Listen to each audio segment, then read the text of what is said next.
Plants have 63 times the antioxidant power compared to animal products. I showed my photo before I ate plant-based versus after plant-based. And even though I was a lot older when I was eating plant-based, and I actually was getting treated for cancer, I actually look way younger. When I wake up in the morning, I go outside and I get light on my eyes for about 10 minutes. It is amazing how much better that makes you sleep. When you're exercising on a regular basis, you sleep much better. There's study after study that show that.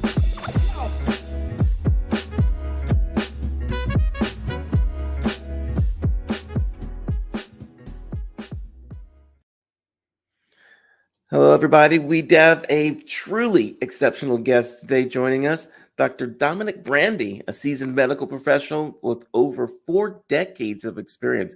Dr. Brandy has dedicated his life to the pursuit of health and wellness, with a particular focus on natural approaches to cancer prevention and management. As the author of the groundbreaking book, Beat Back Cancer Naturally, Dr. Brandy shares his personal journey battling multiple myeloma and the insights he gained from his extensive research. Dr. Brandy's expertise is not only backed by his impressive medical career, but also by his passion for health and nutrition. His holistic approach to cancer prevention includes a plant-based diet, regular exercise, and targeted supplements, and essential lifestyle changes. Through his ongoing project, Natural Insights into Cancer, Dr. Brandy continues to scour the medical literature to bring the latest and most effective natural strategies for fighting and surviving cancer. So join us as we delve into this and have a good old time learning about cancer and thriving and surviving with it. Here we go.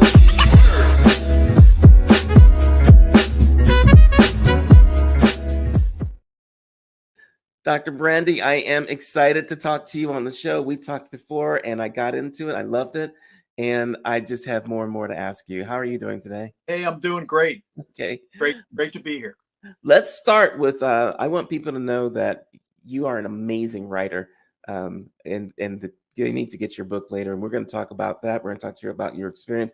Lots of people don't understand that you actually had multiple myeloma. I was going to say had, but do you still have, or is it a had thing? Yeah, multiple myeloma is an incurable blood cancer. For your listeners, it's a cancer of the B cells. They're the cells that make antibodies. And at this point, it is incurable. I was able to get myself into a complete remission in about 6 months. And I'm in what they call a functional remission. There's 2 oral medications that I originally took, and then I have gradually over 5.5 years been able to reduce those. So they're at very, very low levels. And we're actually at this point, we're just trying to wean me off to see if maybe I'm one of the first ones that's actually cured of multiple myeloma. So we'll see how that goes. So you started, your story was you discovered this while you were on an actual cruise, and you started the plant-based diet that you are a proponent of now a couple of weeks or several weeks before you actually found out that you had multiple myeloma. And in your book, you talk about how that's important if someone is going to have certain types of treatments to start with the plant-based diet beforehand. Like why is that? And why is a plant-based diet important at all? Why not just eat fish and meat and all that kind of stuff? Well, the one thing I always stress in any of these kind of podcast interviews, when I first got diagnosed, there was a article I came across in the journal Nature, and Dr.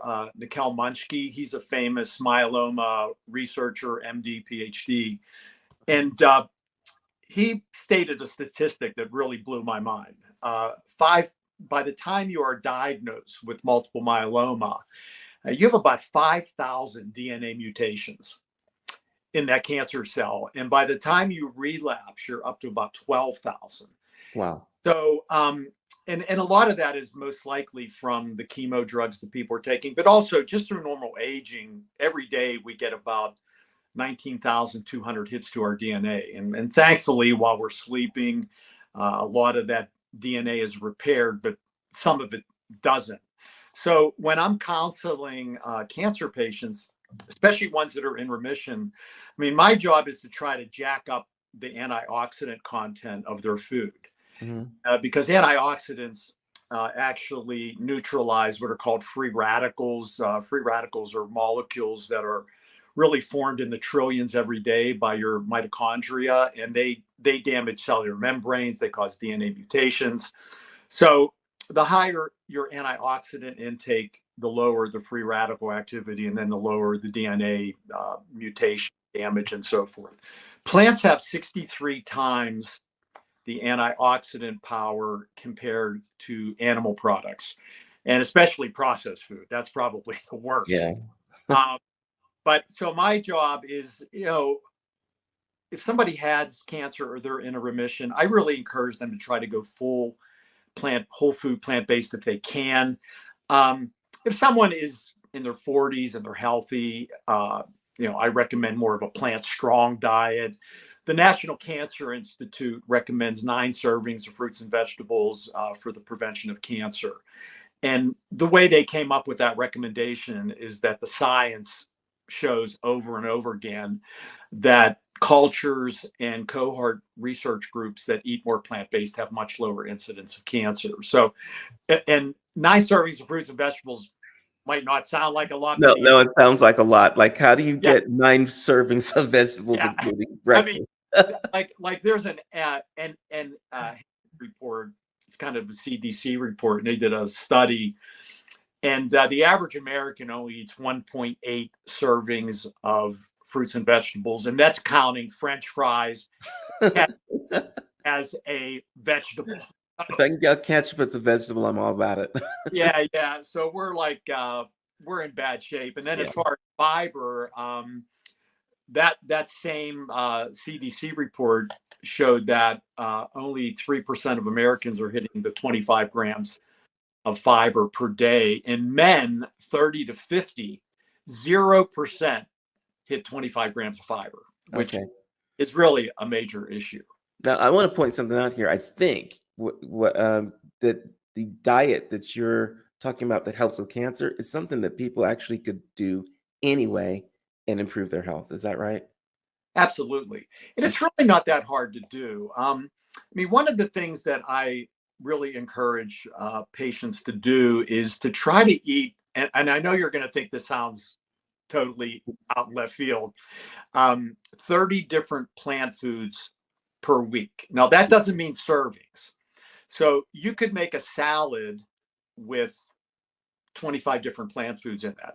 The salad I eat every day, I've actually counted the number of plant foods in there, and I usually have about 25 in there. So instead of putting a bunch of lettuce, maybe some carrots, onions, tomatoes, I'll put a couple broccoli, a couple cauliflower, I'll put some peas, some corn, some onions. Why so much? Why so many different varieties? Why not just eat lettuce and tomatoes? The American Gut Project, it's really one of the largest research projects ever done on the gut bacteria. And just so your listeners know, we have about 37 trillion bacteria in our large colon. We have about 37 trillion cells in our body. So we have as many bacteria in our colon as we do the cells in our body. And what's interesting is when you really start studying about the gut microbiome, those bacteria control about 70% of our immune function. They also release about 90% of our serotonin. That's our happy hormone. People probably know serotonin uptake inhibitors. That's what antidepressants are. And about 50% of our dopamine is released by these gut bacteria. So they're like really important for our mood. And they also decrease our appetite through GLP-1, PYY, leptin. In fact, one thing that's interesting, and I think we had talked about this before, they've done fecal transplants from obese and lean twins into rodents. For instance, they've taken an obese identical twin, did a fecal transplant into a lean rodent, and the lean got fat, and then vice versa. They took the lean twin, did a fecal transplant into a fat rodent, and the fat rodent got lean. And they've repeated that study hundreds of times, and it always comes out the same. So it's really important to have a very diverse, vibrant gut microbiome. And we basically have good bacteria and we have pathogenic bacteria. We have about 1,000 plus different species of bacteria. We have about 500 plus that are Prevotella and their subspecies. And then we have about 500 Bacteroides and their subspecies. And what we find is when you eat more plant foods, your good Prevotella go up, your bad Bacteroides go down, and vice versa. When you're eating a lot of junk food and a lot of animal products, your bad Bacteroides goes up and your Prevotella go down. So what the American Gut Project found, and they analyzed over 10,000 stool samples. They had these people fill out questionnaires and so forth. They found out people that ate 30 or more different plant foods in a week had the most healthy gut microbiome. They had more diversity. They had more good bacteria. And the people that ate 10 or less per week had the most unhealthy gut microbiome. And they also had a lot of antibiotic resistant bacteria in that group. I got to ask you a question. Because you went right by this, and all of a sudden I was like, bingo, why doesn't this work? This doesn't have anything to do with cancer. But if we can transfer the gut microbiome from the thin person to the fat rat, why can't we do that from the thin person to the fat person? We could. And help people lose weight. Like, why aren't we doing that? Because I want to try that. It just hasn't gotten FDA approved for that. It is FDA approved for C. diff. I don't know if you've ever heard of that, but some people get antibiotics in the hospital. They're getting these high doses and they kill a lot of the good bacteria. So C. diff is one of those pathogenic bacteria. So it really goes unchecked, and it used to kill about 30,000 people every year. But now it rarely kills anybody because they essentially do fecal transplants on those patients, and they like totally recover. I mean, it's almost like it's magic. So someday it may get approved for that. But right now, it's only FDA approved for C. diff to do that. They actually put them in like a little, wow. You know, it's kind of complicated the way they do it, but it definitely is something I think in the future we'll be doing. So people will say that's just a bunch of crap, but it's a good crap. It's just, I love that. I love that. Yeah. So, but anyway, that diversity of different plant foods is not only important for your gut microbiome, because remember, 70% of your immune function actually is controlled by the gut bacteria. And what they do is and it's fascinating, they actually send signals across the lining of your colon. They're called colonocytes, and they actually conduct your immune system. So they tell the B cells where to go. They tell the T cells how hard to fight. They tell, like, when the inflammation's getting out of control in autoimmunity, for example, they tell the T regulatory T cells, hey, you need to tone it down a little bit. So these bacteria are actually conducting the immune system, which is really super fascinating. And obviously, when you have cancer, you need your immune function, your immune system really functioning at a very, very high level, because it needs to destroy as many of these cancer cells as possible. The other thing is, and I give a lot of lectures on this. I have a couple lectures on my website, naturalinsightsintocancer.com. But when you eat a lot of different plant foods, they actually act synergistically.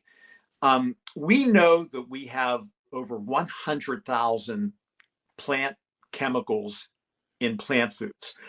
I listened to a podcast by Jed Fahey. He's one of the premier experts in the world on phytochemicals. He actually thinks there's over 5 million phytochemicals in plant foods, edible plant foods.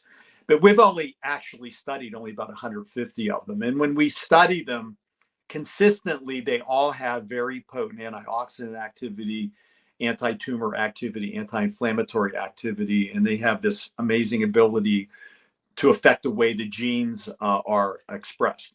But I have to ask you a question about this. Yeah. Because the plant thing, I get that. But then in your book, you talk about you've got so many drugs that people take for these cancers, right? Right. And then you've got the plant-based. And from reading, I'm like overwhelmed. How do you know which way to go if you want to take this drug or that drug and the plants? And how do you know what's really affecting you and who to listen to? You mean as far as the chemo? As far as chemo and just I getting better.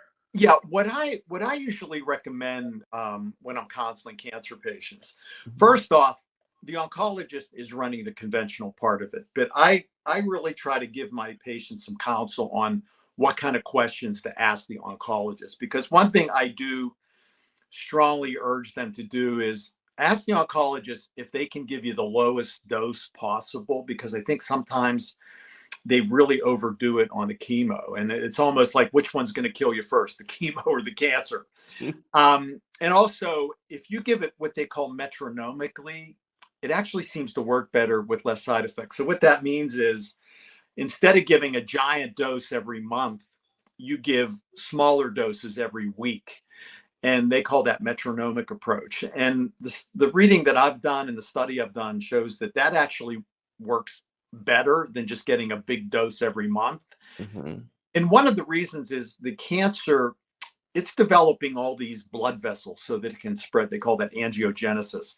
So that when you give a big dose every month, you're giving that angiogenesis a chance to kind of reestablish itself over the next 4 weeks. Where if you're doing it every week, you really don't give it a chance to develop those new blood vessels. So that's the first thing I do. That's keep the toxicity down. Mhm. And then I usually recommend, targeted supplements. Most of them are herbal supplements that I recommend. I personally take over 30 herbal supplements, but when I Like per day. per day, yeah, I actually do them morning and evening. Like I constantly keep my bloodstream kind of infused with these anti-cancer properties of certain herbs that I take. For instance, turmeric is the one that I recommend everyone to take, even if you're not a Mm. cancer patient, because it has amazing properties. I mean, we know that it affects at least 80 different cancer cell signaling pathways, the turmeric, uh, and it really affects cancer all the way from initiation to progression. Um, so So when how do you know if the plant base is working or if it's the medicines that's working or if it's the supplements that are working? Well, it's really an integrative approach. Like I recommend, there are some doctors that tell people just to do alternative medicine. And I will tell you, when you do that, you are taking a serious risk. In fact, I've counseled many patients that have gone that route, and they really got themselves into some major issues. Okay. That girl that she's only 32. I think she got diagnosed when she was 29 years old. And I guess someone in her family had chemo at one point and it scared her, and she was trying to do everything she could to avoid the chemo, and then she was doing, I think it was the Gerson therapy, and things just got worse.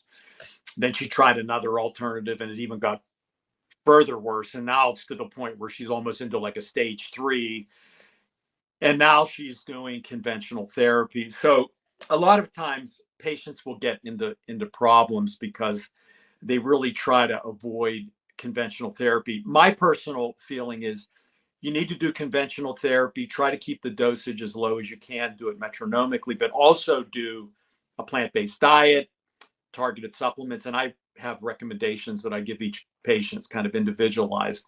And then exercise is so important. Mhm.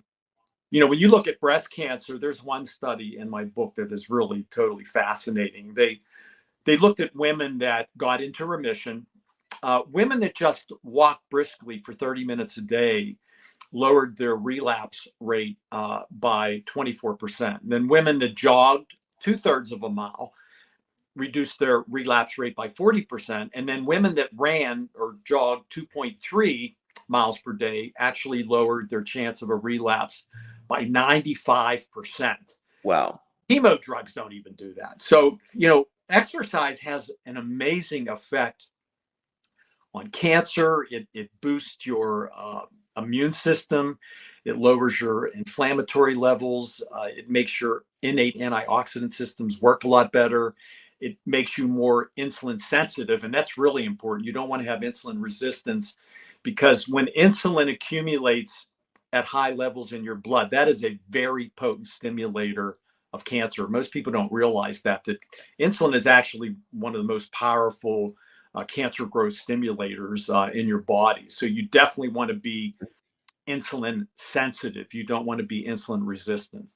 And exercise, especially resistance training, is really one of the best ways to keep up your insulin sensitivity. There was one thing you said I read in the book, and it said exercising 6 minutes a day is helpful. Like, go into that, because there's people that say, oh yeah, I right, don't have time to exercise. right. So there's one study that shows that just 6 minutes of exercise actually increases your natural killer cell activity. And natural killer cells are the cells that destroy your cells. It increases it by 50%. So anytime somebody gives me this, hey, I don't have time to exercise, you know what? Just do 6 minutes, get some resistance bands, go through a real exercise. I There you go. started doing them, just like I've got it here now, and every day I'm like pulling on the bands. Yeah. You can do it when you're sitting. You can do it anytime, really. Yeah. And it really makes a huge difference. In fact, I made a little video. It's like a 3-minute video where I go through all the different resistant band exercises that I do. And I can get through the whole thing. I hit every body part. I get through the whole thing in about 15 minutes. Now, I usually do about 40 reps, but if I'm in a hurry or I don't feel like doing it, I just cut it in half. So I'm like at 7 minutes, and I'm definitely getting benefits. So consistency is really the most important thing. Is that workout also on your website? I don't have that on my website. Maybe I should put that on my website. Yeah, absolutely. I'll be right over there. yeah, that's a great idea. And then the other two precepts in my book really are, stress reduction and sleep.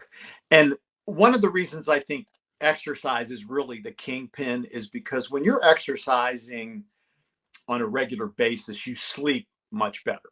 I mean, there's study after study that show that. In fact, I have a long lecture that I did. I put it on my website that I go through some of the studies that show how exercise actually significantly improves your sleep. And then the other thing is it decreases your stress. I mean, how many times have all of us felt super stressed, and then we did a maybe half-hour exercise program and we felt completely different. So, and I go through all the different things that you can do to decrease your stress. How you can do breathing exercises. That's a really good way when you're really feeling stressed out. Take a deep breath, hold it for 8, blow out for 8. I mean, that slows down your heart, kicks in the parasympathetic nervous system. And then for sleep, there's a whole routine that I go through. In fact, one of the things that I started doing, I listened to a podcast by Dr. Uberman. He has the Uberman Labs. He's kind of an expert on sleep. And when I wake up in the morning, I go outside and I get light on my eyes for about 10 minutes. And I walk my dog. And it is amazing how much better that makes you sleep. And then in the late afternoon, you should try to do the same thing, about 10 minutes. But it really kicks in your diurnal rhythms so that at night, I've been sleeping straight 8 hours. I mean, it's amazing how it's made such a difference in just getting that direct light outside. Now, it doesn't. I have a question about that, because I've had people come on that have talked about doing the light, even meditations, or in the morning, the sunrise, getting the light and that stuff. Are you looking at the light, or are you just being outside in the light? Yeah, I'm outside in the light. Like when I go out and I'm walking my dog, I actually look into the sun just to get it onto my eyes. Of course, Pittsburgh, we hardly ever get sun. So, but it's really just getting outside.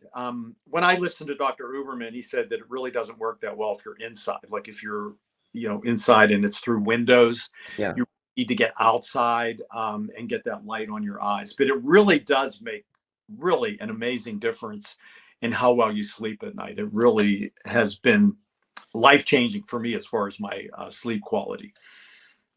I definitely have to try that out, because I keep the window open. It's not the same as being out on the patio where you can actually be in the sun, but that with some earthing sounds like it would actually be a good thing to do.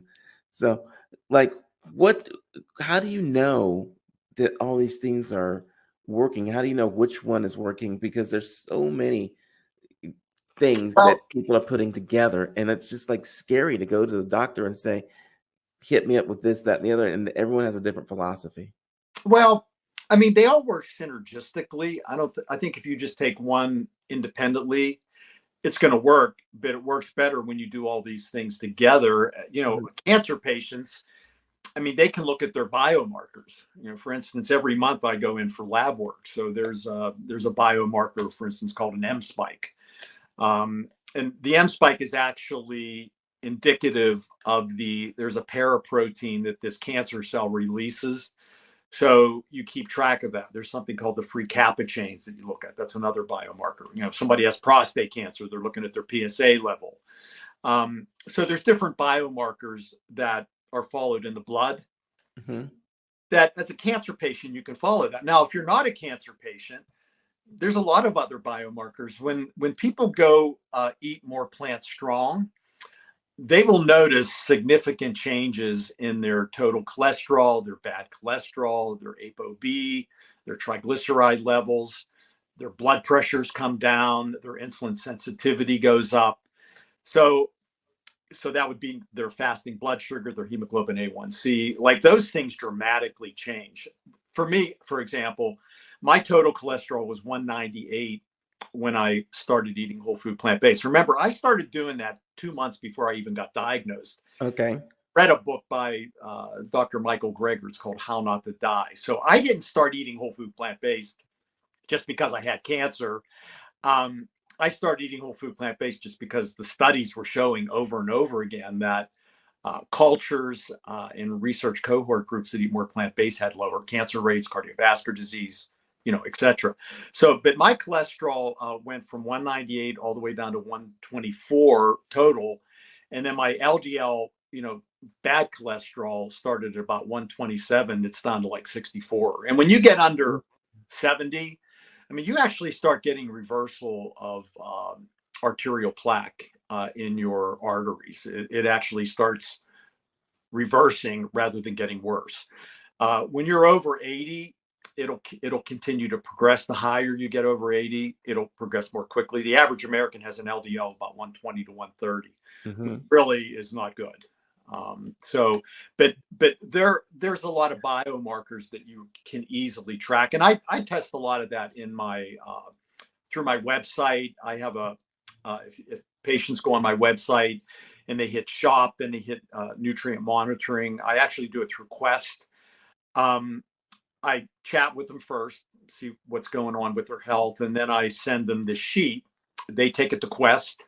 Insurance almost always covers it, and then the results are sent to me, and then I chat with the patient. I write a long letter, and then I make recommendations. And I usually recommend repeating it like 6 months later, after they've made different health changes. But right.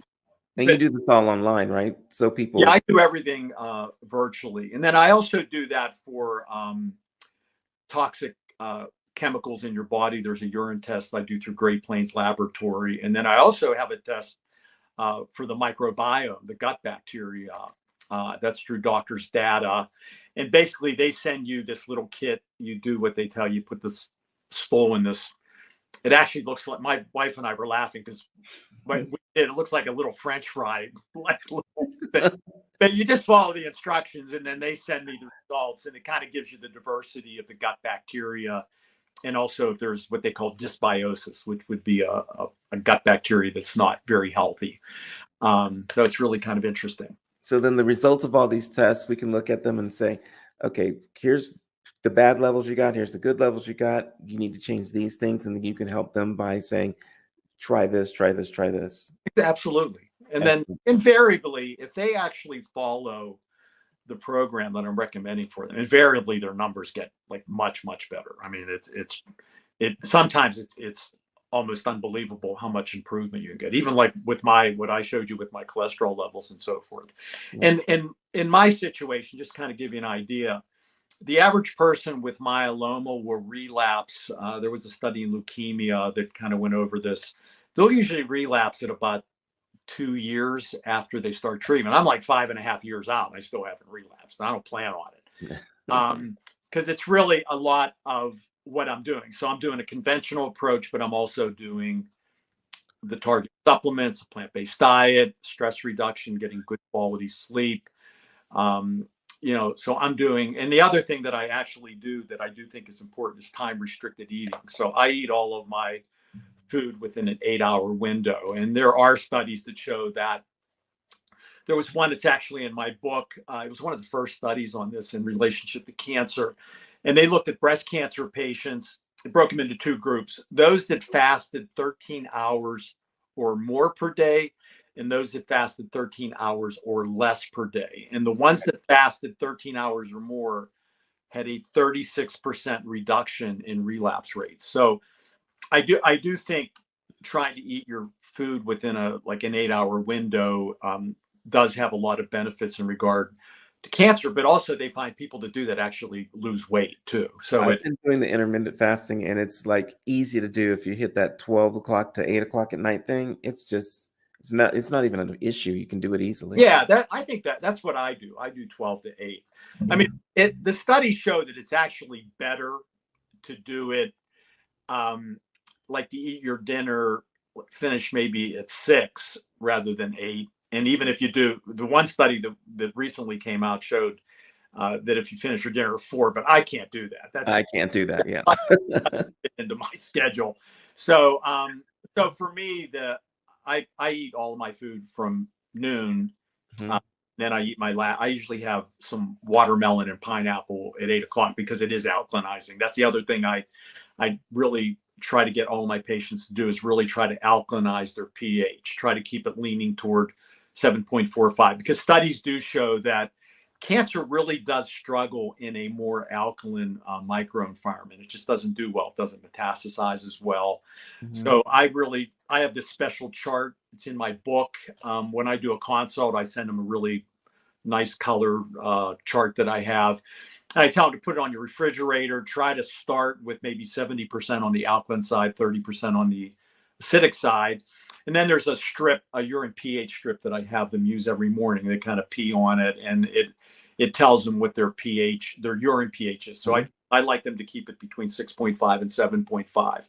And they can monitor that. It usually takes patients a good month or two to really consistently be alkaline. But it's something that I think is extremely important when you're managing cancer patients. That's amazing. There's so many things to take into. I think people should look at it not just as a cancer treatment, but as a life adjusting thing, because you got your stress you need to get down. You got some the supplements that you can take, and I think the supplements is going to be hard for a lot of people because of the cost. But you said turmeric is like number one. I mean, actually, if somebody's healthy, what I usually recommend is the three that I recommend are turmeric. There's a black pepper extract that helps the turmeric work better. And then I usually recommend taking some kind of a fish oil with it, because turmeric does not get absorbed well without fat. So you really need to take some fat with it. And the fish oil itself has very high omega-3 fatty acid levels, which are very anti-inflammatory. And most Americans are significantly substandard in the amount of omega-3 fatty acids they have. There's a ratio called the omega-6 to omega-3 ratio. They're both essential fatty acids, but most Americans have ratios that are 20 to 1, for example, omega-6 to omega-3. So most Americans are very pro-inflammatory.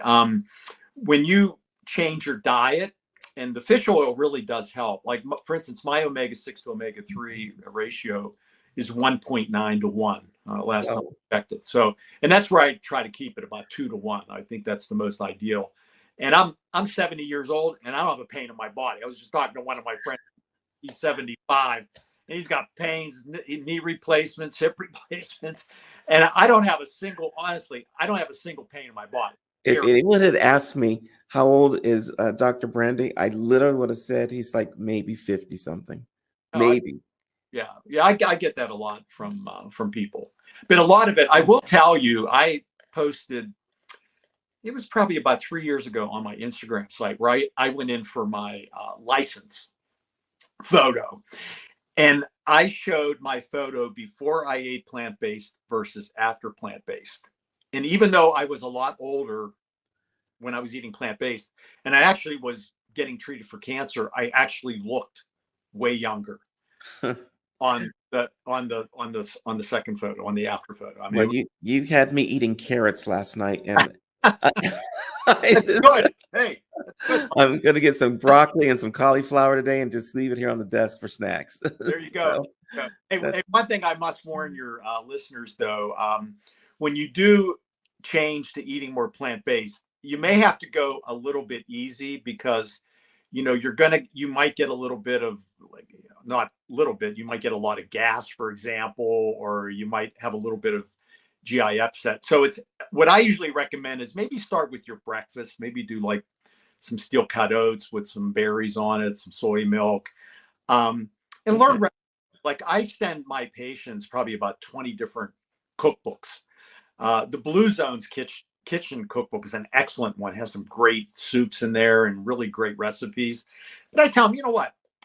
Take 4 recipes that you really, really like and change them into 10 plant-based recipes. And if you want Mhm. to use plant-based meats, that's fine. Like start off with that. And maybe every week maybe learn 1 or 2 new recipes, and you really might like those, and before you know it there's a lot of things that you like, and then you're gradually incorporating that into your diet. So it's something that's a process, and if you do it the way I just said, I think it's a way that you can do it with not having a lot of GI upset or anything like that, because remember those gut bacteria have to like adjust because if you're eating you have a lot of pathogenic bacteria. It is game on for me because I am definitely loving what you're saying. I Yeah, love the. I used to be raw vegan, and I slipped and slipped and yeah, slipped and yeah, slipped and gained weight. So yeah. yeah, I'm back on path with what you're saying. I want to do something with you. I do this with a few people.